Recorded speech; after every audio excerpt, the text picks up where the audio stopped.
श्रीवराहकवचम्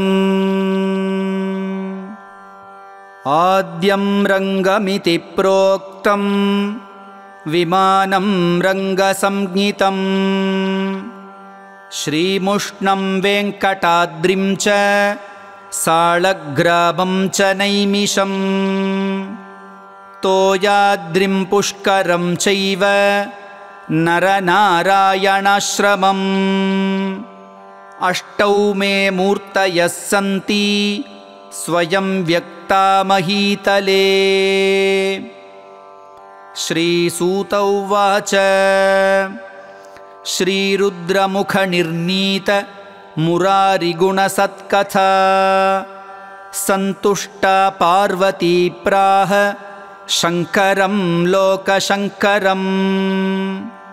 श्रीपार्वत्युवाच श्रीमुष्णेशस्य माहात्म्यं वराहस्य महात्मनः श्रुत्वा तृप्तिर्न मे जाता मनः कौतूहलायते। श्रोतुं तद्देव माहात्म्यं तस्माद्वर्णय मे पुनः।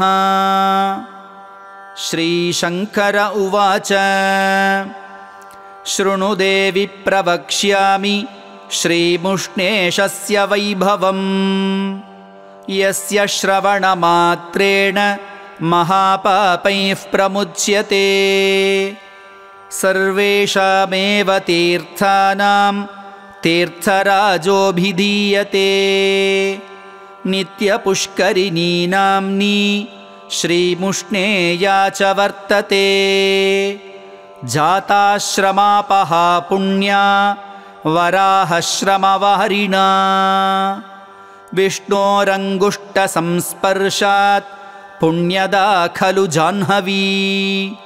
विष्णोः सर्वाङ्गसम्भूता नित्यपुष्करिणी शुभा। महानदी सहस्रेण नित्यदा सङ्गदा शुभा। सकत्स्नात्वा विमुक्ताघः सद्यो याति हरेः पदम्। तस्या आग्नेयभागे तु अश्वत्थच्छाययोदके स्नानं कृत्वा पिप्पलस्य कृत्वा चापि प्रदक्षिणम्। दृष्ट्वा श्वेतवराहं च मासमेकं नयेद्यति। कालमृत्युं विनिर्जित्य श्रिया परमया युतः। आधिव्याधिविनिर्मुक्तो ग्रहपीडाविवर्जितः। भुक्त्वा भोगाननेकांश्च मोक्षमन्ते व्रजेद्ध्रुवम्। अश्वत्थमूलेऽर्कवारे नित्यपुष्करिणी तटे वराहकवचं जप्त्वा शतवारं जितेन्द्रियः।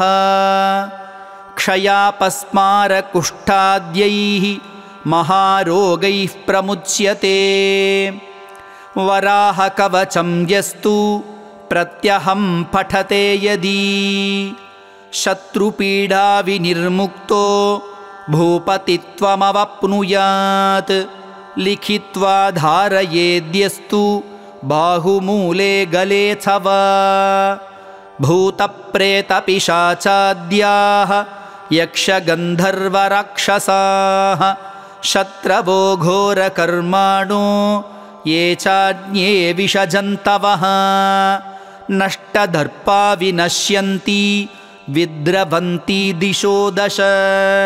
श्रीपार्वत्युवाच तद्ब्रूहि कवचं मह्यं येन गुप्तो जगत्त्रये सञ्चरेद्देववन्मर्त्यः सर्वशत्रुविभीषणः। येनाप्नोति च साम्राज्यं तन्मे ब्रूहि सदाशिव।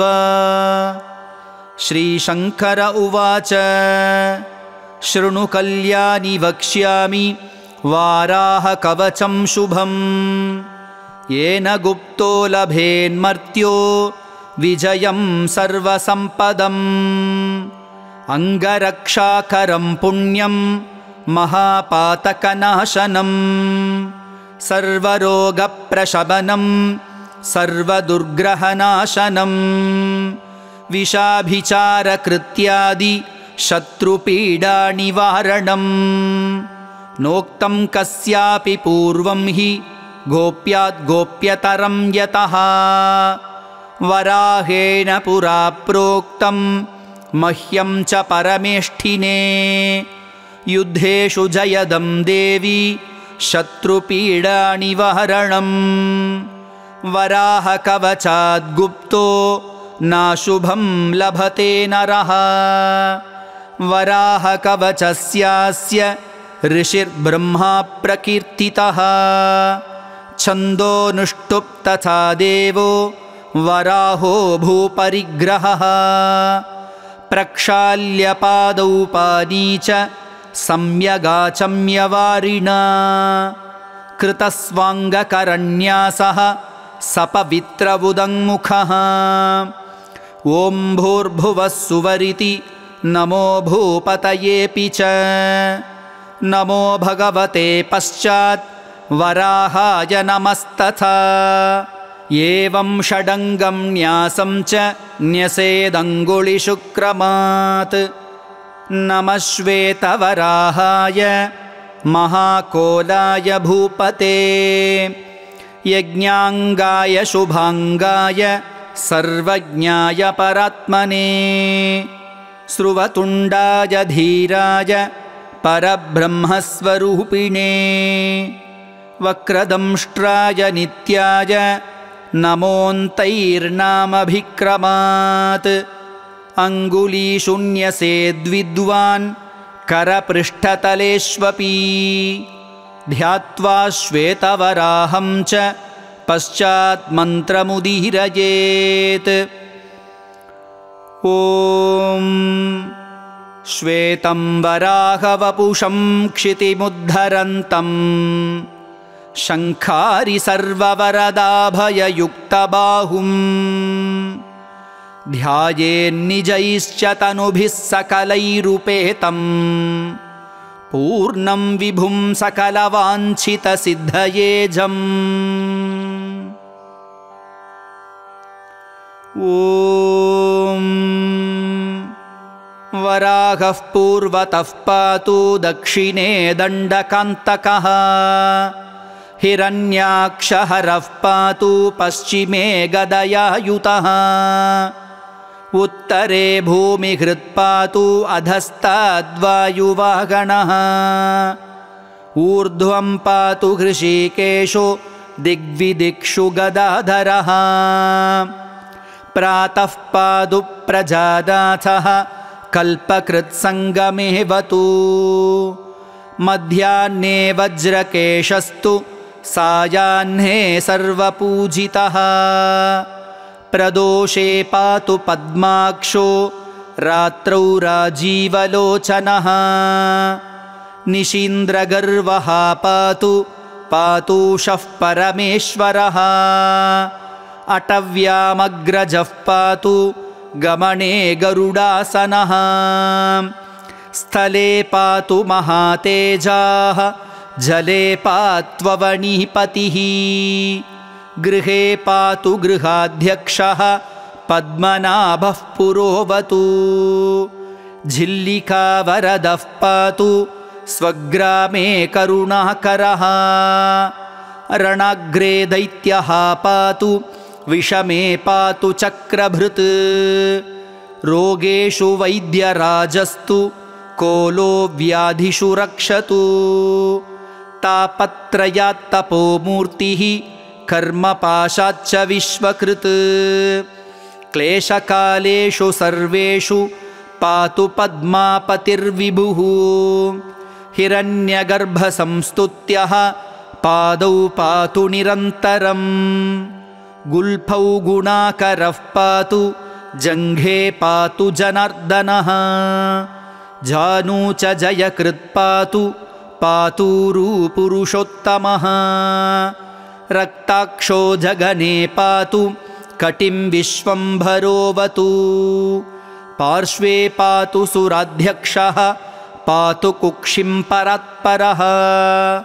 नाभिं ब्रह्मपिता पातु हृदयं हृदयेश्वरः महादंष्ट्रस्तनौ पातु कण्ठं पातु विमुक्तिदः प्रभञ्जनपतिर्बाहू करौ कामपितावतु हस्तौ हंसपतिः पातु पातु सर्वाङ्गुलीर्हरिः सर्वाङ्गश्चिबुकं पातु पात्वोष्टौ कालनेमिः मुखं तु मधुहा पातु दन्तान् दामोदरोऽवतु नासिकामव्ययः पातु नेत्रे सूर्येन्दुलोचनः फालं कर्मफलाध्यक्षः पातु कर्णौ महारथः शेषशायी शिरः पातु केशान् पातु निरामयः सर्वाङ्गं पातु सर्वेशः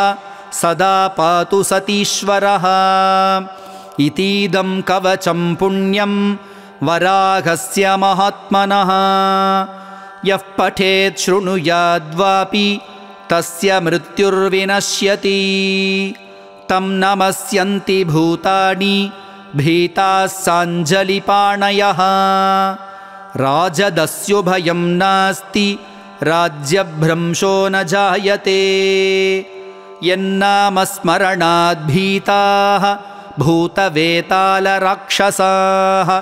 महारोगाश्च नश्यन्ति सत्यं सत्यं वदाम्यहम् कण्ठे तु कवचं बद्ध्वा वन्ध्यापुत्रवती भवेत् शत्रुसैन्यक्षयप्राप्तिः दुःखप्रशमनं तथा उत्पातदुर्निमित्तादि सूचितारिष्टनाशनम् ब्रह्मविद्याप्रबोधं च लभते नात्र संशयः धृत्वेदं कवचं पुण्यं मान्धाता परवीरः जित्वा तु शाम्बरीं मायां दैत्येन्द्रानवधीत् क्षणात् कवचेनावृतो भूत्वा देवेन्द्रोऽपि सुरारिः भूम्योपदिष्टकवच धारणान्नरकोऽपि च सर्वावध्यो जयी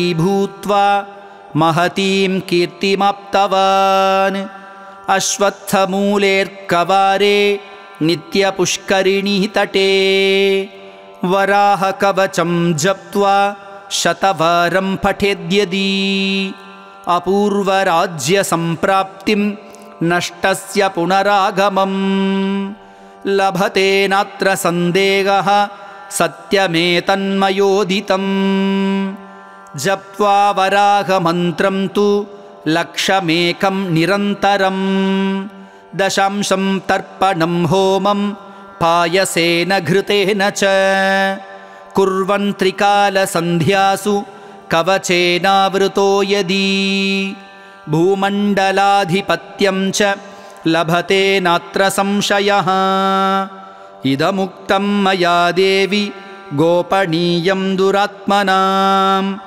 वराहकवचं पुण्यं संसारार्णवतारकं महापातककोटिघ्नं भुक्तिमुक्तिफलप्रदं वाच्यं पुत्राय शिष्याय सद्वृत्ताय सुधीमते श्रीसूत उवाच इति पत्युर्वच श्रुत्वा देवी सन्तुष्टमानसा विनायकगुहौ पुत्रौ प्रपेदे द्वौ सुरार्चितौ कवचस्य प्रभावेन लोकमाता च पार्वती य इदं शृणुयान्नित्यं यो वा पठति नित्यशः समुक्तः सर्वपापेभ्यो विष्णुलोके महीयते।